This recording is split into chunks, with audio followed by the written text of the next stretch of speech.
Hi guys! Ngayon nga pala ay kakatapos lang ng graduation ng grade 6 ko. Naisip ko na dito na lang kumain dahil naalala ko na pag graduation ay laging puno ang mga Jollibee, McDo. Congratulations!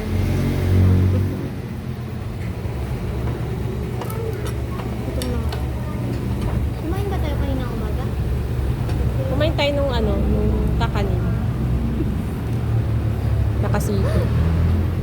Kaya na dahil po punuan sa mga Jollibee, dito na lang kami sa Anli Sanggit. Vlogger ka ba? Luwa na ang mata ni Mali. Dito lang yan sa Pag-asa, Binangonan, Rizal. Sa tapat ng... Ano ba yan? Hindi ko alam. Sari-sari. Ayun. Tapat ng Sari-Sari Store, malapit sa Shell ng Pag-asa. Okay. Let's eat na. Kain na tayo.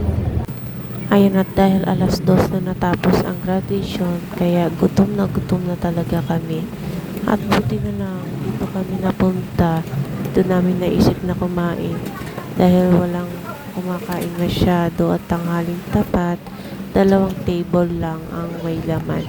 At ang dami pang mga bakanting table. Ang in-order nga pala namin dito ay 199 pesos. Only siya, pero yung kimchi at saka yung cheese, hindi siya only. Mag-a-add ka ng 30 pesos kapag ka gusto mo pang mag-avail. Pag-yiri naman yan. Uy! Pinampunas mo! Pinampunas mo pa yung bimbo ko! Hindi makanguya, oh. Hindi makanguya, oh. Nagpahing daw, pero Nox yaman. sama ka na lang dun sa kanya, oh, kasi wala na ka na. Gusto mo?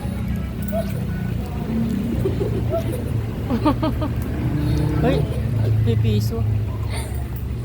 Bata. Bilisan mo. Tingnan mo doon sa bag ko. Bigyan mo, habi ng bata ko rito naman itong tomboy na to. Ano ako sasama?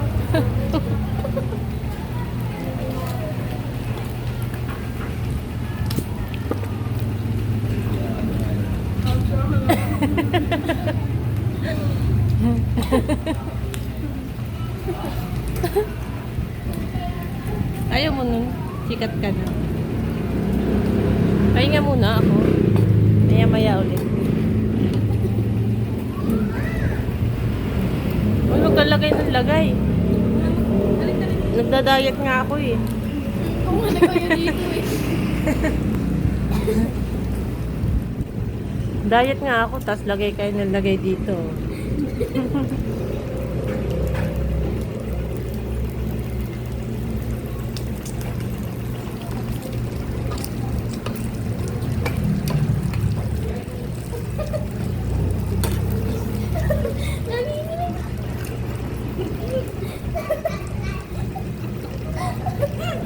May sakit ka ba? Nasa Korea kami.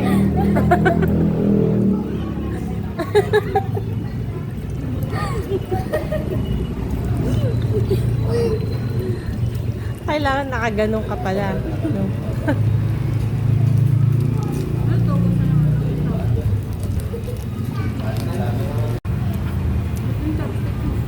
Sinusong mo na yun sa ano eh. Mantika lang.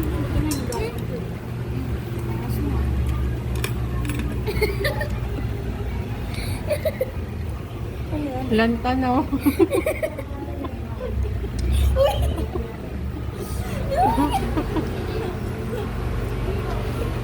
Nalanta na po yung bulaklak niya. Lagyan mo nito siya.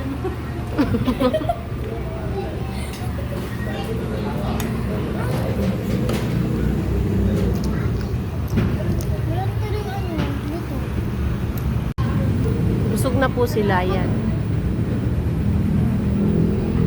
Nagtitinga. Tapos kinakain pa yung pinagtingahan niya. At dahil busog na yan, nagyaya ng umuwi. Hanggang dito na lang. Babush!